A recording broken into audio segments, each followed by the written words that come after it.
오박사의 문화예술교육 이야기 40회입니다. 이번 회에는 광민사에서 나온 바레 프랑스와라는 사람이 쓴 책 노동의 역사 중에서 두 개의 소단원, 과학과 예술에 대한 경제적 관계가 가는 의의, 그리고 도시와 농촌의 분리, 이 두 부분의 내용을 여러분들께 소개해 드리도록 하겠습니다. 우리가 문화예술교육에 종사하다 보면 문화적인 것이나 문화예술교육과 관련된 것들이 정치와는 전혀 상관이 없는 것처럼 느껴질 때가 있는데요. 우리가 마냥 그렇게만 생각하고 있다면 그것은 무지의 소치이거나 완전한 허상이라는 것을 이 책 노동의 역사는 설명하고 있습니다. 문화예술은 사회경제사적으로 잉여 생산의 혜택인 것이고 계급적 이해관계를 반영하지 않을 수 없다는 것이 이 책의 설명인데요. 이러한 점은 우리가 가끔 반성해 보면서 우리의 문화예술 교육이 완전한 허영과 공허한 이상론에만 빠지지 않도록 해보는 것도 좋을 것 같습니다. 참 쉬우면서도 강렬하게 다가오는 내용인데요. 그 내용 여러분들께 소개해 드리도록 하겠습니다.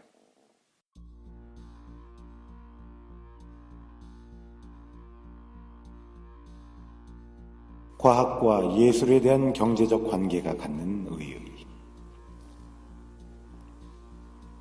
인간이 시를 쓴다는 것, 인간의 사고나 감정, 인간이 만드는 조각이나 건축물, 인간의 철학 사상이나 천문학 연구와 같은 이러한 것들의 본질적 부분은 모두 경제에 의해서, 즉 생산관계에 의해서 규정받고 있다. 가끔 그 규정이 간접적이고 그 흔적을 찾을 수조차 없는 경우가 있기는 하지만 많은 경우 그것은 매우 뚜렷이 직접적으로 나타난다.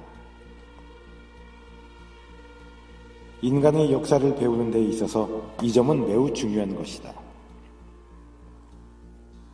이와 관련되는 또 하나의 중요한 사실은 인간은 그가 속한 집단에 따라 똑같은 것에 대해 다르게 보고 다른 입장을 취한다는 점이다.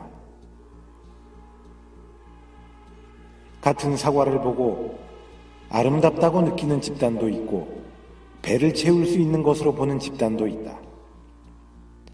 흘린 밥알을 비위생적이니 버려야 한다는 집단도 있고 그것을 주워 먹는 집단도 있다. 골프 치는 것을 운동으로 생각하는 집단도 있고 사치스러운 것으로 보는 집단도 있다. 의적을 고맙게 여기는 집단도 있고 적의로서 대하는 집단도 있다. 똑같은 내란을 두고 반란으로 보는 집단도 있고 의로운 일로 보는 집단도 있다. 어느 누구나 그가 소속해 있는 집단의 입장을 떠난다는 것은 불가능한 일이다. 따라서 우리는 어떤 예술작품이나 과학적 업적을 고찰하고 연구하는 경우에는 그 배우에 어떠한 경제적 관계가 숨어 있는가, 또 그 시인이나 사상가는 어떤 집단을 대표하고 있는가를 묻지 않으면 안 된다. 이를테면 우리가 고대 이집트에서 천문학이 고도로 발달했다는 것을 배웠다면 바로 우리는 왜 이집트에서 천문학이 발전되지 않으면 안 되었던가를 물어야 한다. 이집트인이 천문학의 재능이 뛰어나서였던가? 아니면 취미삼아 천문학을 하던 왕이 있어서였던가? 아니면 그 외의 다른 이유가 있어서였던가? 우리는 이런 식의 의문들을 제기할 수 있을 것이다. 그러나 이집트인이 천문학을 연구하지 않으면 안 되었던 이유는 농사와 관계가 있었다. 이집트의 주요 강인 나일강은 매년 5월부터 10월까지 정기적으로 물이 넘쳐 그 지역 일대를 비옥한 토지로 만들곤 했다. 그러나 다 익은 곡식을 망쳐놓기도 했던 것이다. 따라서 나일강이 언제쯤 범람하고 몇 번이나 범람하는지를 확실히 알 필요가 있었다. 이것을 위해선 월, 일을 구분할 필요가 있었다. 즉 달력을 만들 필요가 있었다. 그러나 달력을 만드는 것은 태양이나 달을 관찰함으로써 비로소 가능하게 되는 것이다. 이처럼 이집트의 천문학 연구는 농업상의 필요에서 생긴 것이다. 피라밋에 대해서도 우리는 경제적 관계를 발견할 수 있다. 피라밋을 만드는 데는 다수의 인간이 필요하다. 그러나 원시 공동체에서는 그렇게 많은 인간을 모은다는 것이 불가능한 일이었다. 이것은 인구가 적었다는 것을 의미하는 것은 아니다. 생산력이 그 정도로는 발전하지 못했다는 것을 의미한다. 가령 1만 명의 인구가 거주하는 지역에 1,000명이 소요되는 피라밋을 건설한다고 할 경우 9,000명이 1만 명분 이상의 식량과 의복을 생산할 수 있는 경우에만 그 피라밋 건설은 가능하게 되는 것이다. 피라밋 건설에 동원되는 1,000명은 의복과 식량 생산과는 무관한 일에 종사하기 때문이다. 그러나 인간이 자기가 소비하고 남을 정도로, 즉 잉여 생산물을 낳을 정도로 생산하는 것이 가능한 생산력의 단계에서는 원시 공동체 사회가 노예 사회로 바뀌게 된다는 것을 이미 앞에서 얘기한 바 있다. 노예 사회에서 피라밋 건설이 가능했던 요인으로는 두 가지를 들 수가 있다. 첫째로 생산력이 그만큼 발전해 다수가 피라밋 건설이라는 노동에 동원되어도 나머지 인구가 전체 인구의 소요량을 생산해낼 수 있었다는 점이고, 둘째로 피라밋 건설에서 몇 사람의 건축 기술자를 제외하면 숙련을 필요로 하지 않았다는 점이다. 그러나 그리스의 경우에는 사정이 완전히 달랐다. 그리스 건축이나 문화 일반을 이해하기 위해서는 우선 그곳의 특수한 경제 발전, 즉 도시와 지방의 분리에 관하여 얘기할 필요가 있다. 도시와 농촌의 분리. 이미 앞에서 얘기한 바 있지만 원시 공동체의 경우에도 농업노동과 수공업 노동의 분리가 나타나고 있다. 그러나 당시엔 아직 수공업 노동자가 농업 노동자와 같은 장소에서 일하고 있었다. 처음엔 아마 농부의 자녀나 양치기의 처등이 수공업 노동에 종사했을 것이다. 수공업자의 가정이라든가 수공업자 거주지, 수공업자 도시와 같은 말은 아직 존재하지 않았다. 그러나 사정은 차차 변하기 시작했다. 무기를 닦고 수리하고 새로운 무기를 만들기 위해서는 수공업자가 필요한 것이다.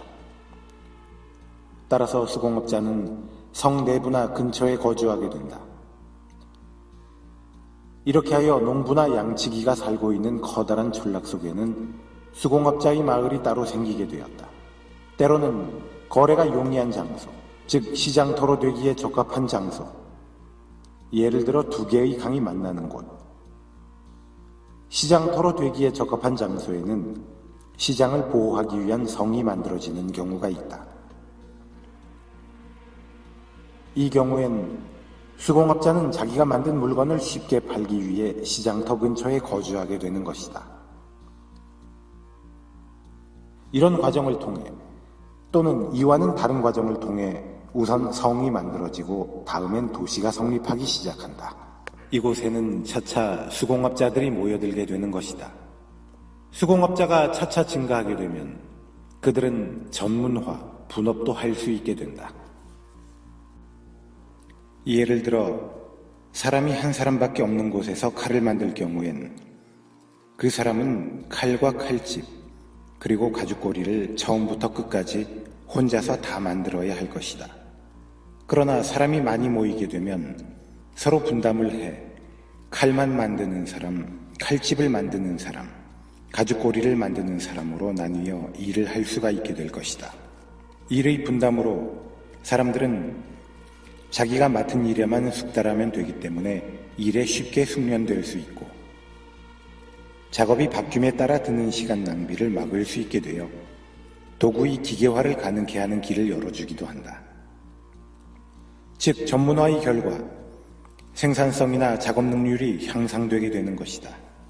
많은 도시가 각지에서 성립하고 차차 강력하게 성장함에 따라 수공업 노동자의 지위는 일반적으로 개선되고 수공업자의 기능이 발전을 하게 되어 수공업 문화가 향상되게 된다. 그리스의 경우 도시건설에서는 이집트보다 못했지만 수공업 문화, 특히 건축 문화에 있어서는 고도의 발전을 보았다. 그리스의 신전이 이집트의 피라밋보다 크다고 얘기할 수는 없지만 양편이 다 웅장하고 또 각기 아름다운 작품이다. 그러나 그 모습이나 장식의 아름다움으로 말할 것 같으면 신전이 피라밋보다는 다면적인 예술이라는 것은 누구도 부정하지 못할 것이다. 이 신전을 짓는 데는 많은 재능 있는 수공업자가 참여했으리라는 것을 알 수 있다. 신전이 피라밋보다 더 아름다울 수 있는 것은 그만큼 비숙련 노예보다 수공업자의 손이 더 많이 들어갔기 때문이고, 수공업자의 손이 더 많이 들어갔다는 것은 도시와 농촌의 분리를 배경으로 하고 있는 것이다. 그리스나 로마의 건축 및 그 문화 일반은 노예와 수공업자가 커다란 역할을 하고 있던 경제관계, 즉 생산관계로부터 나온 것이다.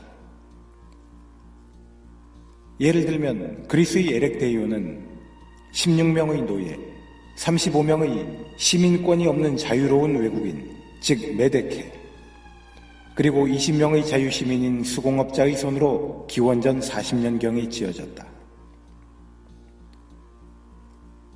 즉 수공업자가 노예보다 더 많았던 것이다.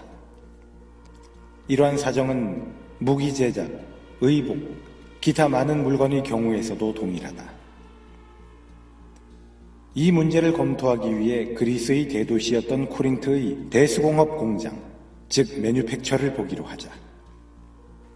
이 공장에서는 많은 노예들이 고용되어 대중용 물품을 만들었다. 귀족의 물품은 이곳에서 만들어진 것이 아니고 자유인인 수공업자의 집에서 만들어졌다. 이것들의 파편이 소위 우리가 오늘날 박물관에서 찬탄에 맞지 않는 것이다. 그런데 이 파편들을 더욱 자세히 검토해보면 이 예술 속에도 집단의 입장이 반영된다. 이들 물품은 노예 소유자인 부자들 용으로 만들어진 것이고 그들을 기쁘게 하기 위해서 만들어진 것이었다. 이들 파편 중에 위엄이 당당한 남자가 그려져 있고 그 밑에 한 여자 노예가 무릎을 꿇고 술잔을 바치는 그림이 있다고 해서 놀랄 필요는 없다. 세계의 어떤 박물관을 가든 노예가 그리스의 부자를 주먹으로 치는 모습을 그린 작품이란 없다. 이런 그림이 있는 물건을 즐거이 구입할 사람은 노예들 뿐이겠지만 노예들은 비싸서 사지 못한다. 따라서 수공업자가 그런 그림을 넣은 물건을 만들 리는 없는 것이다. 이처럼 예술에도 집단의 입장이 반영되게 되는 것이다.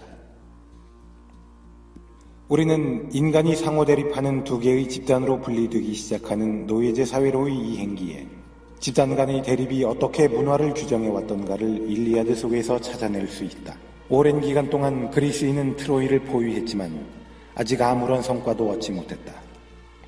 그때 소박한 일부 병사들은 그리운 고향으로 돌아가려고 한다. 지휘관들과는 달리 그들은 비록 승리해 약탈품을 빼앗더라도 그들의 몫은 없었기 때문이다. 평화를 요구하고 향수병에 걸려있는 병사들의 대변자는 델시테스라는 사람이었다. 그런데 당시 고급 지휘관의 입장을 대변했던 호머는 델시테스를 어떻게 묘사했던가? 그 일리아드는 델시테스를 이렇게 그리고 있다. 델시테스라는 사내는 입심 좋고 말 많은 친구인데 체면도 주책도 없이 사사건건 영주들에게 말썽을 부리고 웃음을 터뜨리는 자다. 이 자야말로 일리온에서는 제일 추잡한 인간이다. 게다가 무릎은 밖으로 굽고 한 다리는 절로 등은 꼽추며 양 어깨는 가슴 쪽으로 오므라들고 있다. 머리는 뾰족 산 같은데 머리칼이 드문드문 나 꼭 솜털만 있는 것처럼 보인다. 즉 가장 추한 인간으로 묘사되어 있다. 오디세이와 아킬레스 같은 장군들은 이 자를 싫어했다. 델시테스는 전쟁을 계속하려는 아가멤논 왕에게 이렇게 대든다. 전하, 무엇이 부족합니까? 당신의 처소에는 보물이 산더미같이 쌓여 있고 점령을 할 때마다 1등 미인만 다 약탈해 왔습니다. 아직도 황금이 탐납니까? 중량. 자, 귀국의 배를 탑시다. 이처럼 그는 병사들의 이익을 대변했다. 그러나 한 시인에 의해 그는 구제할 수 없는 추물이 됐던 것이다. 이것이야말로 계층적 입장을 대변하는 시라고 하지 않을 수 없다. 그리고 이러한 원시 시대에 이미 계층적인 시가 나타났다는 것을 알 수 있다. 물론 호머가 고급 지휘관의 계층적 입장을 대변했다는 것에 대한 반대 해석도 있다. 예를 들면 노예제 사회의 계급적 관계에 정통한 전문가인 리제로테 베르스코프 헨리히 여사에 따르면 호머는 소박한 병사의 소망을 잘 이해하고 있었다는 것이다. 그렇지만 호머가 그 소망을 표현하는 데는 델시테스와 같은 추물의 입을 빌리지 않을 수 없었다는 것이다. 가령 정상적인 사람의 입을 통해 그 소망을 표현하게 되면 그는 군법 위반으로 사형당하지 않을 수 없었을 것이라는 것이다. 우리는 어느 견해가 옳은지는 알 수 없다. 그럼에도 분명한 것은 호머가 델시테스를 추물로 만들지 않을 수 없었던 것이 계층 대립의 결과라는 점이다. 노예가 처한 비참한 상태로부터의 해방을 요구하는 신화, 산문 및 종교는 이집트, 그리스, 로마 등 어느 시대를 보아도 우리에게 전해지지 않고 있다. 이 침묵 속에 노예의 계층적 입장이나 계층적 이데올로기, 그리고 그들의 비참성이 명백하게 표현되고 있는 것이 아니겠는가. 헤겔 이전의 모든 학자 중 가장 위대했던 아리스토텔레스조차도 노예는 살아있는 재산이다 라고 말했고, 또 살아있는 것은 우선 정신과 육체로 되어 있다. 그중 정신은 그 성질상 통치하는 것이고 육체는 통치를 받는 것이다. 정신이 육체를 통제하듯 주인은 노예를 통치한다. 용도로 말하면 노예와 가축 사이에는 큰 차가 없다. 왜냐하면 양자가 다 육체를 통해 인생의 필요에 봉사하는 것이기 때문에 라고 쓰고 있다. 또한 오늘날 우리에게 감명을 주는 말로 당시에 행해진 많은 부정에 대해 비통한 마음으로 운문을 쓴 시인도 노예 해방은 요구하지 않았다. 가장 광범한 영향력을 가지고 그 시대로서는 완전히 진보적인 교조였던 ES조차도 노예 폐지를 요구한다는 생각은 한 번도 하지 않았다. 단지 하나의 예외가 있다. 그것은 소크라테스 사후에 창설된 퀴니코스 학파이다. 퀴니코스라는 말은 그리스 말로 개 같다는 말인데 이 말에도 역시 지배차의 계층적 성격이 나타나 있다. 그런데 노예들은 어떠했는가? 수세기 후에 농민 문학이 생겼던 것처럼 노예 문학도 존재하지 않았을까? 노예 문학은 존재하지 않았으리라. 노예들은 일반적으로 읽지도 쓰지도 못했고 또 각지에서 모여들었기 때문에 언어의 공통성도 없었다. 확실히 노예들은 일을 마치고 밤에는 지친 몸을 눕혀 멀리 두고 온 고향을 생각하며 노래를 불렀을지도 모른다. 그리고 아마 또 사랑과 고뇌의 시를 또는 자신들의 운명에 대해서 나아가 자신들에게 고통을 주는 노예 소유자에 대해 분노와 비애에 사무친 가사의 노래를 불렀을 것이다. 때로는 그들도 작은 모임을 가졌지만 그것도 상당한 신분에서 노예로 전락한 사람들의 경우뿐이었다. 교양이 있으면서 노예로 전락한 시인들 중에는 작품을 만들었던 사람들도 있다. 예를 들면 이솝이다. 그러나 이 경우에도 그는 노예로서 노예를 위해 노예에 관한 것을 쓰지는 않았다. 이처럼 노예의 경우는 비참했고 또 진보적 민주주의자도 노예 소유자들에게 노예의 비참한 생활에 대해 관심을 불러일으키지는 않았다. 그 시대의 노예의 입장으로부터 노예의 생활에 관해 기록하고 또 후세에 전해주고 있는 것은 어느 것도 우리들에게 전해지지 않고 있다. 계층의 분열은 우리의 상상보다 훨씬 더 컸다. 단순하지만 매우 중요한 노예노동은 불명예로운 일로 생각되었다. 비숙련 노동에 종사하는 것은 시민들에게 적합한 것이 아니었다. 그것은 인간의 품위를 떨어뜨리는 것이었다.